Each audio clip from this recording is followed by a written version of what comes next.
Hello, good afternoon. Welcome to our final webinar for the school year. Yay, you made it. Thank you so much for I'm being trying to get here Miss with us. Webster in with us, Okay. but she can hear you. Is that okay? Yeah. Right there. Hi. Okay. Sorry. So our session for today is called Less is More, the benefits of representation progression models in K-12 instruction. Can everyone see my presentation? Just want to make sure. I think, Laura, you said you saw it earlier. Okay. Got some thumbs up. Okay, perfect. Thank you. All right, let me exit out that and I'm going to move along. Okay, so our facilitators today is yours truly. My name is Chandra Hall. I'm an education associate for elementary math on the standards side. We'll make sure you're muted. And then joining me today is... Hi, everyone. I'm Laura Dasher, and I developed the SC Ready math test for grades 3 through 5. We got standards and development, test development in one place. So our learning goals for today, the first one is to discover the what and why of progression models. And then our second learning goal is to explore the Lesh model, as well as some tips for classroom implementation. For our agenda, we are going to spend some time defining what a representation progression model is. It is a mouthful, but there's also a definition for it. Okay. We're going to look at some connections to our data review. Then we're going to look at the benefits of using representation progression models. And then, as I said earlier, some tips for implementation. And with that, I'm going to pass it over to Laura. Yes, thank you, Chandra. So we wanted y'all to just take a moment and type in the chat with this prompt. So think back to the last time you learned something new. It could be something as simple as the location of a new restaurant. What supports did you need? So take a moment, type in the chat an experience you had learning something new. And we will refer to this later in our presentation.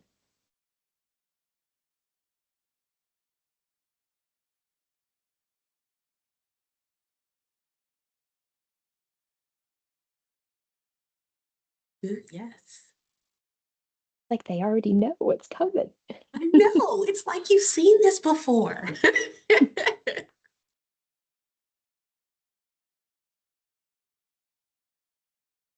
Okay, someone else sharing their experience.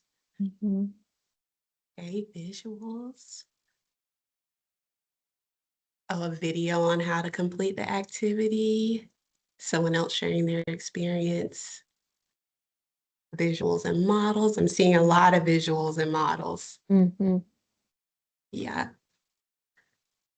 Okay.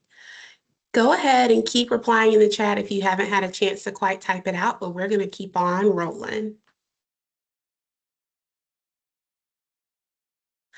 So as I said earlier, we're going to start by defining what a representation progression model is. So a representation progression model is provided structured pathways that guide learners from concrete physical manipulation toward deeper levels of understanding, culminating in an abstract symbolic reasoning. And I have two graphics for two different representation progression models. These are not the only two, but these are the ones that tend to get more people know what they are. So the CRA, also known as the CPA, and the Lesh model, which we're going to explore more as we move through this presentation. So the history. The CRA and Lesh models are both rooted in the work of psychologist Jerome Bruner's theory of cognitive development. Essentially, he believed a child goes through several stages in discovering and learning concepts, and that teaching a child any subject was achievable as long as the information was presented in a way in which they viewed things. These views or modes of representation were categorized into 3 stages: enactive, iconic, and symbolic. Bruner states that these 3 stages are not absolutes. There are no boundaries or time limits with a stage, but in order to master a concept, all 3 stages must be used. This is what he believed. As you can see, the modes of representation emphasize the effective use of hands-on experiences that gradually lead students to abstract symbols. This foundational concept has influenced various models, such as the CRA model and the Lesh model. So a quick sidebar, what similarities or differences do you see between the 2 models? What do you notice? Feel free to unmute or you can type it in the chat. Okay. I see they both start at concrete. They both have concrete. Okay. What else do you notice?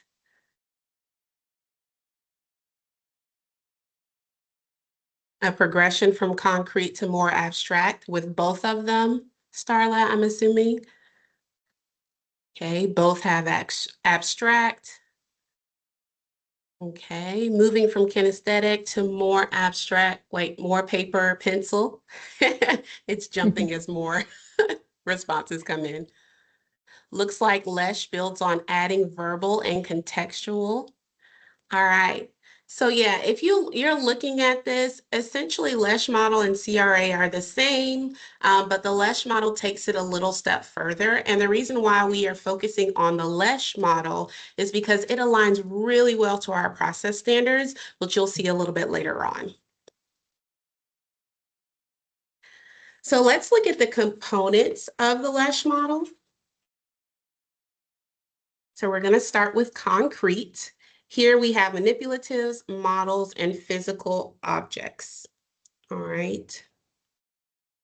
From there, we have visual, which includes pictures, math drawings, as well as digital models.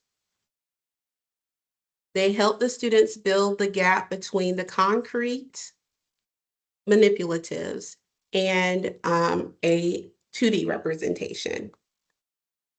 Then we move on to the symbolic stage, which includes equations, expressions, and function tables, which represent the abstract level of student understanding.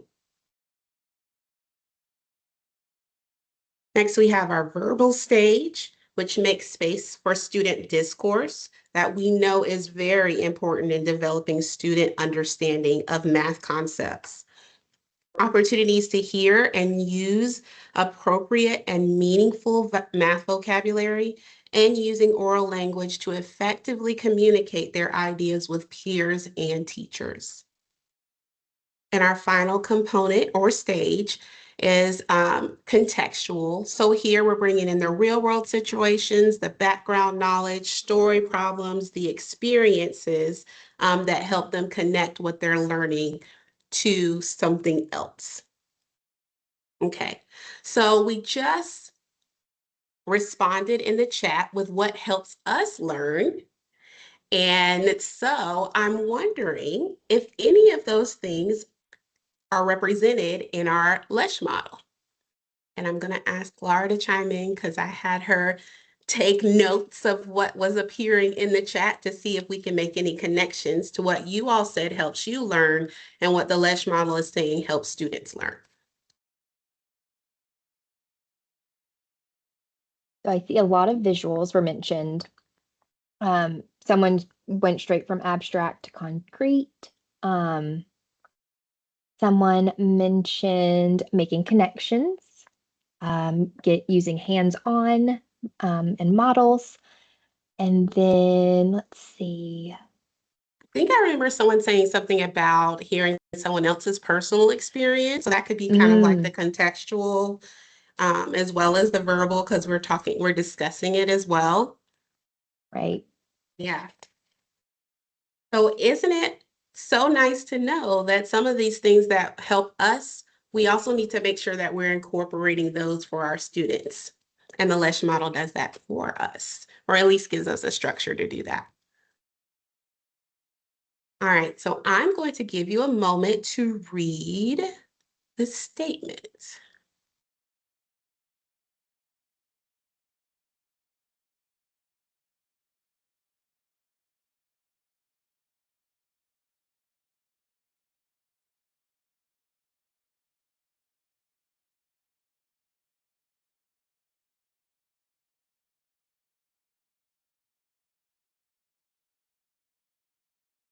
Okay, what resonates with you?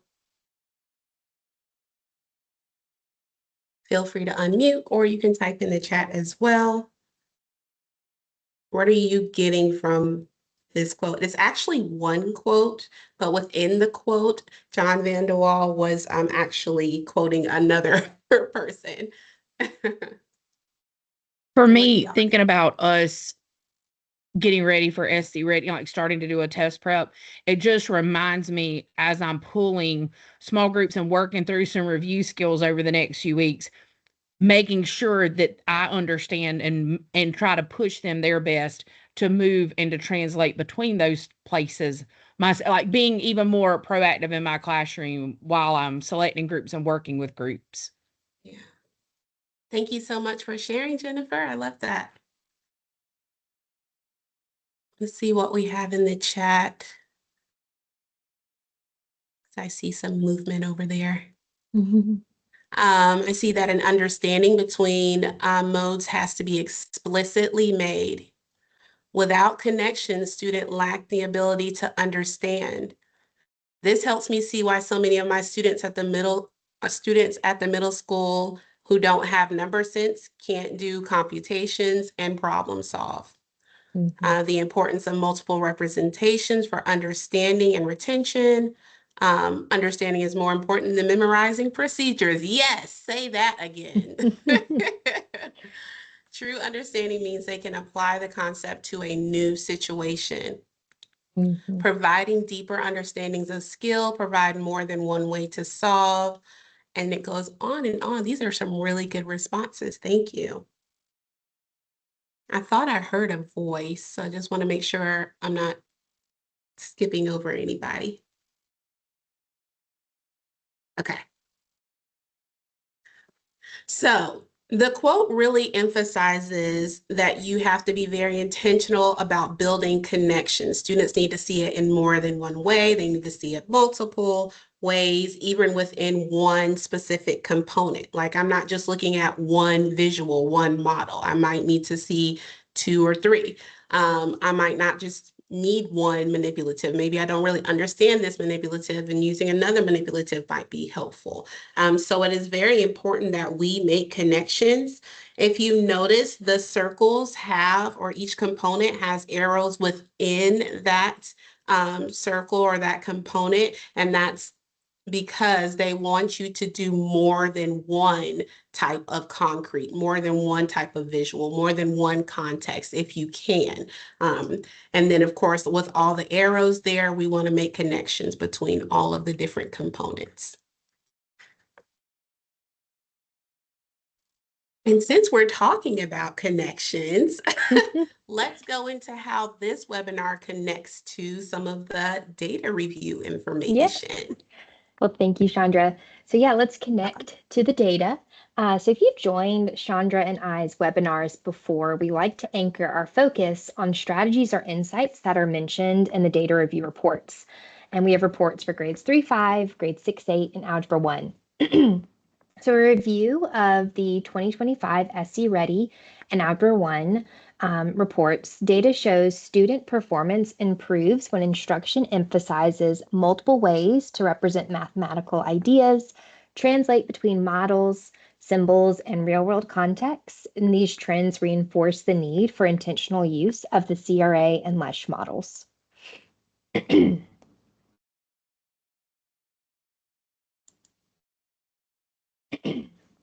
So from the reports, here are the strategies or insights that teachers recommended that connect to the progression models. For third and fourth grade, teachers mentioned incorporating real-world context, exposing students to a variety of strategies, and presenting problems in different arrangements. This connects to the Lesh model because students are translating between symbolic expressions and real-world contexts. For fifth grade, teachers focused on using visuals in the classroom to make connections and draw models. This is a great way of applying the representational level of the CRA model and the visual component of the Lesh model. Continuing on with middle school and Algebra 1, for sixth grade, teachers mentioned using hands-on resources, even middle school does that, when working with a coordinate plane. This recommendation connects to the concrete levels of the CRA and Lesh models. For seventh grade, teachers recommended exposing students to linear expressions and vertical and horizontal representations. This connects to the symbolic component of the Lesh model. And finally, all grades mentioned using multiple representations, models, and forms, which connect to both the CRA model and the concrete visual component of the Lesh model. So that's what teachers saw when reviewing data and made connections to these models. Thank you so much. All right, so let's move on to the benefits of the representation progression models. I'm going to have you chime in the chat one more time. So just based on your experiences, what are some of the benefits of using these models to teach math concepts? Some of you kind of hit on this a little bit earlier, but if you wanted to clarify or add to what you've already said, feel free to unmute or you can type it in the chat. What are some benefits that you may have noticed already in your classrooms when you're using CRA or the Lesh model, if you're already using that? What have you noticed?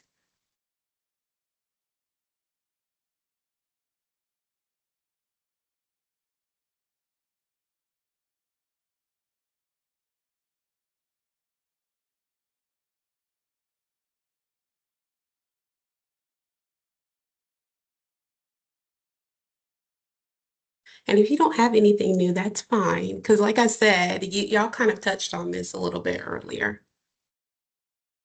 Students have a better understanding from creating the concrete model than just jumping into the contextual ways of thinking. Strengthens problem-solving ability and builds deeper conceptual understanding. Love it. Thank y'all. So the benefits of progression models, according to all of the research that I've done on this topic, the first one, it allows for differentiation based on student needs, understandings, and misconceptions. It gives you a more structured way to adjust instruction so that students can access the concept, correct their misunderstandings, and progress at an appropriate pace. It bridges the gaps between conceptual and procedural. I think somebody mentioned that in the chat. By allowing students to visualize and manipulate underlying mathematical structures to uncover relationships, observe patterns, and make sense of how quantities interact. So definite benefit there. It encourages flexibility in solving problems by allowing students to explore different ways of representing the same problem.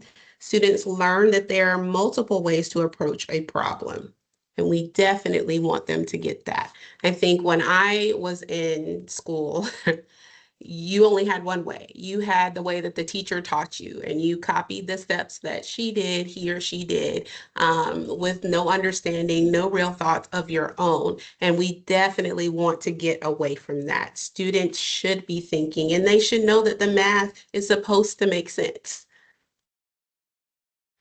It also supports mathematical discussion through explanations of various models and strategies. The relationships between them, students have the opportunity to learn from each other and develop their communication skills. A lot of times we think about CRA and the Lesh model especially with the concrete level just being for your lower students, but that is not the case. And those concrete manipulatives can actually help the student that is already at the abstract level translate to the students that are still working at the concrete level. And a lot of times it's difficult for them to understand what's happening with the concrete. So we can't assume that just because they're abstract at an abstract level, that they are good. They need to know all the levels and they need to be able to communicate what they know with their peers.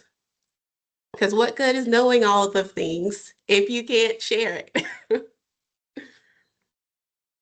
And last but not least, it increases student engagement. It takes the focus off the teacher and puts it on them. They're the ones talking about it. They're the ones exploring strategies, presenting their strategies, explaining the strategies. They're the ones making connections. So this increases student engagement. They have more buy-in. When students have opportunities to build, model, draw, and manipulate ideas in ways that help the concepts make sense to them, they naturally become invested and engage in the learning process. So I mentioned earlier how our Lesh model connects to our process standards. So Laura is going to drop a bigger version of this in the chat for you all if it's difficult for you to see. But right here on your screen, I have listed all of our mathematical process standards. And remember, they are the same K-12. Just how they look or how it looks in the classroom is going to be different depending on the grade level that you're working with. But what connections do you see between the components of the Lesh model and our mathematical process standards, if any? And feel free to unmute with this one or type in the chat as well. What do you notice?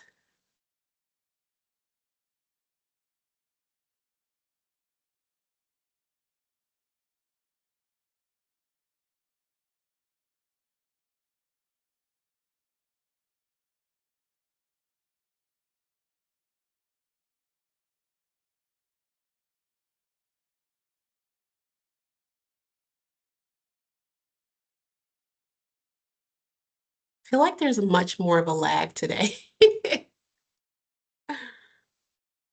You are making me practice my wait time. I do not mind. All parts of the Lesh model are represented in our process standards. It moves to the CRA model, concrete, makes connections in abstract, focus on how students think, make sense, communicate, meaning, not memorization, okay? The biggest thing I wanted you to see is that pretty much all of these components of the Lesh model are found in our process standards, okay? So if you are using the Lesh model, you are teaching our process standards. And we know the process is the important part. It's not just about the what we're teaching, but it's about how we're teaching it. Thank y'all so much for chiming in. All right, so let's go over some tips for implementation. I tried to do this for each one of the stages. And to make it a little bit more fun, we're going to incorporate some true or false questions as we go along. Representatives included. I love these comments that are still going through. I'm like, oh, I want to stop and read them. They're great. I've been liking so many. All right. So let's explore the concrete stage first. When you're dealing with a concrete stage, it is very important that you familiarize yourself with the intent of your indicator. This should always be the very first step before you even start trying to figure out what concrete manipulatives you can bring in. Make sure you know what you're trying to convey to the students. And then you want to make sure that you select appropriate manipulatives and that you practice with them first. Okay, that is a big one. We don't want to just come in the day of and like, oh yeah, let's use these and just give them to the kids. Okay, so make sure that you practice using them before you give them to your kids. It says in studies where manipulatives use show negative results, the factors there were teachers' lack of knowledge on the tool and students' lack of familiarization with the tool as well. Make sure you have a system. This is especially important for my elementary people. We got the 24th in between. Have a system in place. Where do you want to store them? Can kids just go and get them, which they should be able to do? You might want to put them in tubs in your groups on the desk. Just having a system in place. Moving on, free exploration. Again, this is very important, especially in elementary, but also for all of the other grade levels. I know when I get something new, I wanna play with it on my own first, try to make sense of it. So give them some time to explore on their own with the manipulative. And then make sure that when you're doing that, you let them know that is not it. Now it's a toy, but when we start using it for mathematical purposes, it is no longer a toy. Okay, so make sure that you are being very explicit with your kids about that. This is not a toy, it's a math manipulative, and we are going to use it to help us in math. Now, when we're not in a math lesson and maybe you just see the little pop cubes over there and you want to build, that's fine. But, in the context of our math lesson, these are not to be played with. And then, of course, with every stage, you're going to see this. Make sure you're making connections. Make connections between this stage and the other stage. So here comes our first true-false question. The concrete stage is for struggling learners. I am launching the poll now, and it should appear on your screens. You are going to answer true or false and then click submit.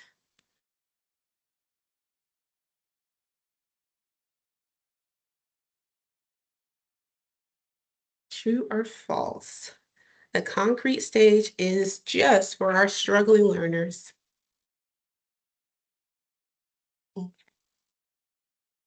All right. And so as most of you found, it is not. This is false. While it is proven effective for struggling learners as well as students with disabilities, it is a method that is beneficial to developing and deepening conceptual knowledge for a variety of learners. Even if a child appears to have grasped an idea, manipulative support connections and extend learning further. They also provide an effective way to demonstrate their understanding to their peers. And this is what I was talking about earlier with that student that, oh, they already know the abstract. They got that. Well, this gives them another way to translate what they know to their peers in a way that they understand. All right. The visual stage. Visual supports reduce the load on working memory and assist students in reasoning about relationships. So it is very, very important. Here we can include things like diagrams, graphs, graphic organizers. Yes, we have them in math too. They're not just for ELA. Bar models and tape diagrams, which can be used for so many different math concepts from kindergarten all the way up. Number lines and T-charts and tables. Now, this is, of course, not all of the things that are included under the visual model, but these are just a few suggestions, okay? This visual model should be used by students to represent their thinking, okay? And once their thinking is represented, then we can have discussions. We can build in that verbal piece of our Lesh model about what they're doing. How does their approach, how is that similar to Johnny's approach? How is it different? So making sure that we give them those opportunities, that we push them to represent their thinking and then give them opportunities to talk about it. So what other connections do you think can be made here? How else could I connect to some of my other components of the Lesh model? I just kind of mentioned the verbal, but are there any other connections that you see here? How could we connect our visual stage to some of our other components of the Lesh model? And Laura, if you see some, please read them out because I have the Yes. poll screen up, please. Yes. So we have your visuals can be real world models. Ooh, Another yes. friend mentioned symbols, Okay. more real world connections, all great ways to relate to the visual stage. Yes. Thank you so much.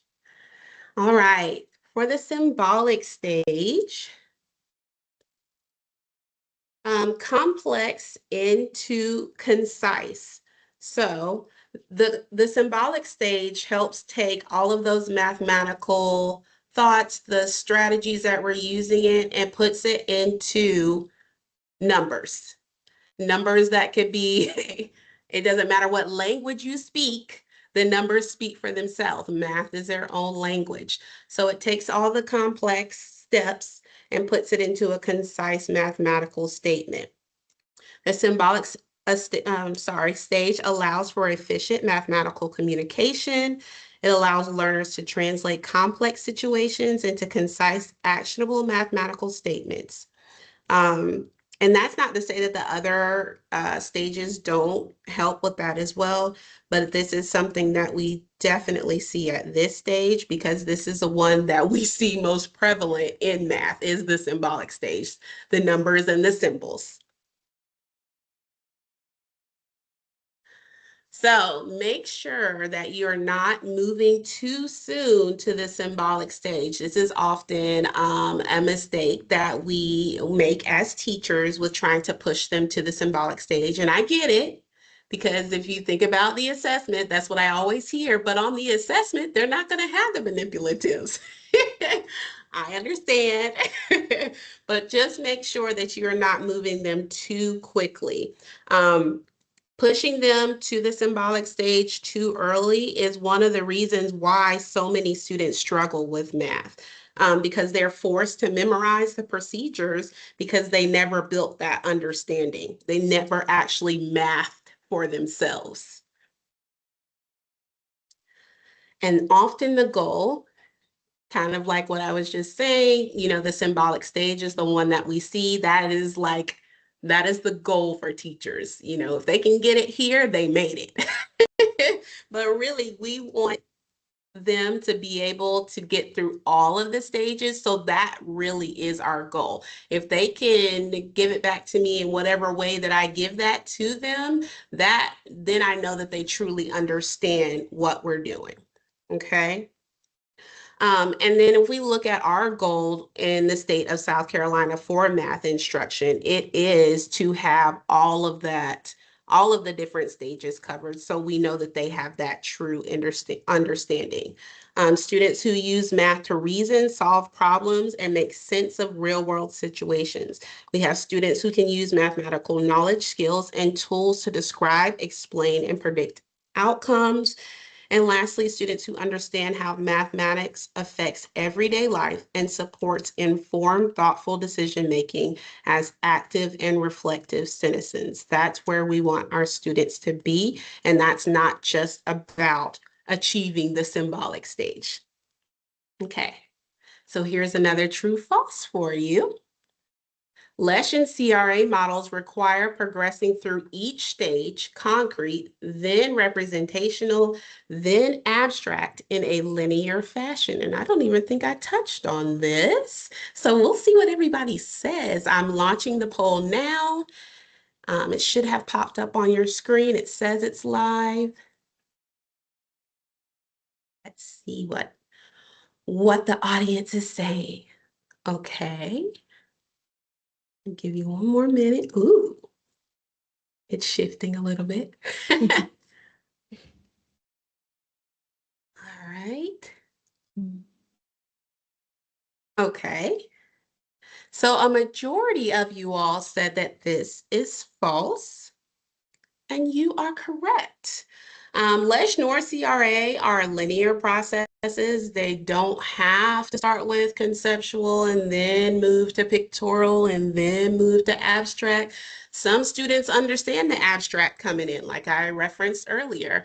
Some students, you could give it to them in a picture and they understand it. And so I don't want you to think that they have to start at a certain place and end up at a certain place. They can access it in any way that makes sense to them, but we do, at the end of the day, want to make sure that they've been exposed to all of the ways. Okay. Let's see, is there anything else in my notes? It says each stage can be utilized as needed to meet the unique requirements of the children. And by incorporating more than one stage simultaneously, students receive opportunities to make strong connections between representations. All right. Moving along to our verbal stage. So with this stage, we want to make sure that, oh, wait, I see some more comments coming through. And that might kind of, at least the one I saw will hit on one of the things I'm about to say. So with the verbal stage, we want to make sure that we're giving opportunities for mathematical discussion, not just teacher-led mathematical discussion, but discussion with their peers. So pair activities, group tasks, sharing, opportunities to share their strategies, whole group discussions with, number talks and strategy talks and number strings, like all of those things. Students may benefit from having sentence frames or starters, especially I'm thinking about my younger students who may not know how to express themselves yet, may not have had a lot of opportunity to explain their thinking at home. And so giving them sentence frames or sentence starters to help them might be beneficial. Teacher modeling. This is the one that I saw somebody put in the chat. But yes, the teachers need to model. They need to model the different stages as they're going through it. They need to model how to explain, how students can explain their thinking. But because some students don't have experiences at home, or maybe in previous years, they have not seen anyone explain things or represent their thinking in a visual. It is very important for the teacher to model that and then gradually pass it on to the students. Okay, well, I've been up here modeling this for a while. I'm going to have a student come up. Okay, now can you write down a physical or a representation, a visual of what your classmate is saying? Okay, so we want to pass the torch, give them opportunities. And at the verbal stage, we want to make sure we are including that vocabulary, not in isolation, but definitely including those mathematical terms that they are going to need moving forward, okay? Not the cutesy little mathematical terms that, make sense to you at the time, but later on, when they get to middle and high school, the teacher's like, what? Give them the correct vocabulary. They are capable of learning that. Okay, don't sell them short.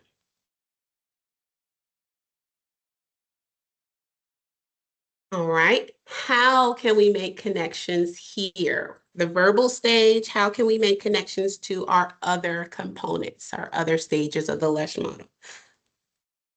What are your thoughts? Remember, those connections increase student understanding. So someone had a great question. Should you use the vocabulary even at the concrete stage, or is that confusing because it's too soon?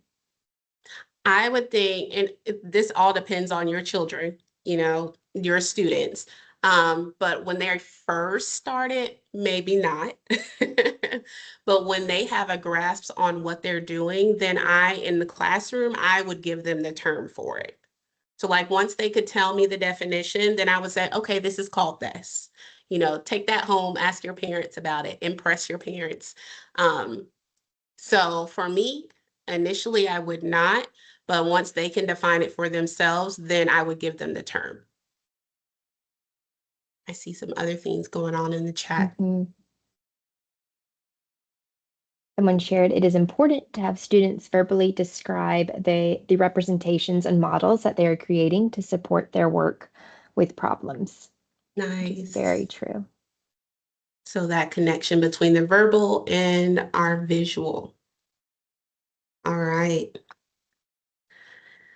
And our last component, the contextual stage. Daniel Willingham, which is a prominent American cognitive psychologist and professor at the University of Virginia, is known for applying neuroscience and cognitive research to the K-12 educational setting. And so these are some things that he said about background knowledge specifically. I'm going to give you a moment to read that.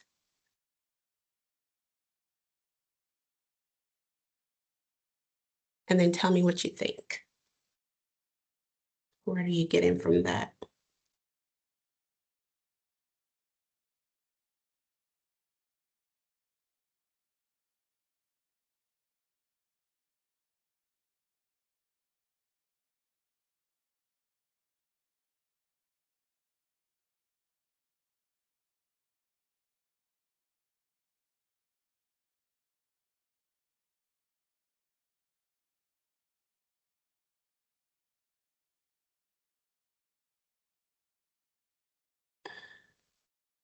I think it's Dana. So, okay. All right. You never had the experience, it's hard to visualize what's happening. Hearing things in so many different varieties help them better explain. And it's just coming up and popping and leaving, so I can't get all of them. I like this one. The more connections students have across the Lesh components, the stronger their background knowledge becomes. It just more builds and builds. Right. Okay. And then they take that with them to the next grade level, deepening their knowledge even more. Yeah.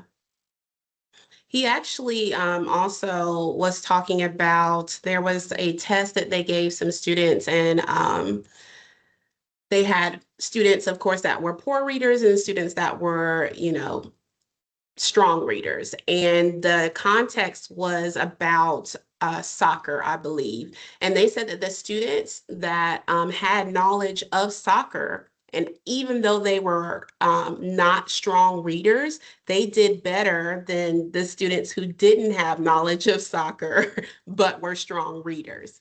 So from this, we can see that background knowledge is very important, okay? So some ways we can do this is through subject integration, pulling in the social studies, pulling in the science when we can, the graphs and the things from that apply to the math that we're talking about, real world connections. And this can be done through several ways. A lot of times we just think about word problems, but this also includes experiments and experiences, just as, such as field studies. When we take kids on field trips, giving them an opportunity to build some background knowledge that we might be using as we move forward.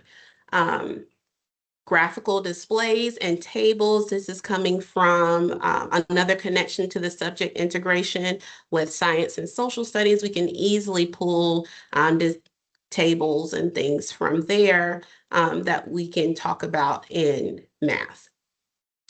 Real world problems, real world word problems. It's almost a tongue twister there. This is the one that we're used to seeing. videos and images, pulling in pictures, where students can see symmetry in action or whatever it is that you're talking about, where they can see arrays and how they're set up in real life if I'm looking at a carton of eggs. 3-act math tasks are also very helpful ways to bring in context. If you don't know about those, Google it, you will find a lot of things. But those are very fun. They're very quick, but they give you context and they engage the students. So these are just some ways in which we can bring in that context for our students. And with that, we're going to do our last true false.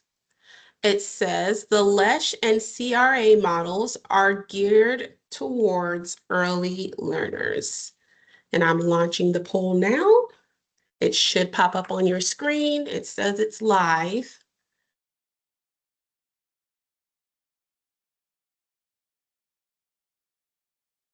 Let's see what they're saying. Okay, everybody is on the same page right now. I gave them a hint with the 6th grade data review. Yes. And you are right. It is false. If it was just for early learners, we would not have made this a K-12 webinar. There's your big hint there. All of these components are important at every level of learning. So please make sure that you are giving them these experiences. Okay. And with that, we are going to stop and reflect on what we've learned so far. Yes, so feel free to unmute and respond or type in the chat by completing the statement. So I used to think blah, blah, blah, but now I think you may Blah, blah, unmute blah. or blah, blah, blah. You can unmute or type in the chat.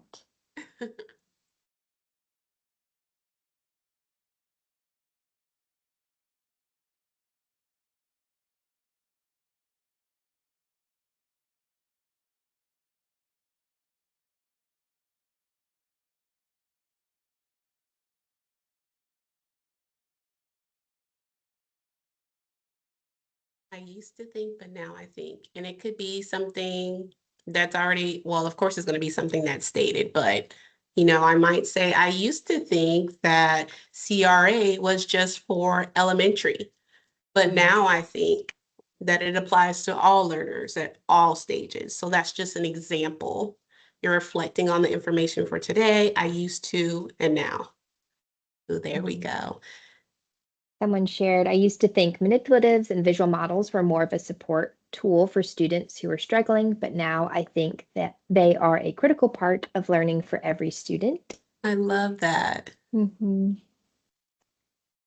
Yes, I understand, Tanya. Oh, I used to think that I had to hurry through manipulatives and get to symbolic quickly, but now I see the value in really getting students to understand at this level and then building slowly. And you're making connections to the symbolic and the pictorial as you go along. So they're still being exposed to that. mm-hmm. Someone said, I used to think CRA was the best progression model, but now I'm sold on Lesh. Yes. Less is They- more after all. Yes. They like how it includes verbal and contextual components. And I like to, some people thought it was just CRA was out there, but there's more than just these two. There's a lot out there. Be great to look into on your own time. Yes, for Lesh. Yes, Lauren. Hi, Lauren. All right. And if you have not finished typing, please feel free to finish and press send. So we're going to review the goals for today. Yes. So yes, continue reflecting, but our goals today were to and share in the respond with emojis. Always forget that part. Yeah. Your little thumbs up emoji if it was achieved. Yes. Just let us know what you think. So our first goal for today's session was to discover the what and why of progression models. Let us know if we reached that goal. And then our second goal was to explore the Lesh model and tips for classroom implementation. Hopefully we achieved that for you all today. And Right, we're I do see helpful. some thumbs. Yes, I saw hearts. Yeah. Thank you. Okay. There's our references. Again, we'll post the recording if you would like to look them up. Okay, and I think, yes, it's our ending slide. Thank y'all so much for joining us. Thank you for your participation, your engagement in the chat. We really do appreciate it. It makes the time fly by. If you have any questions, please feel free to email Laura or I. If it's standards related, that would be me. If it's test development related, that would be Laura. So you can find our emails on the website. And I guess that's it. We're in the home stretch. Yeah, that's the Of the last school year. one. So I guess we'll see y'all again in the fall. And I hope you have a great remainder of your day. Thanks.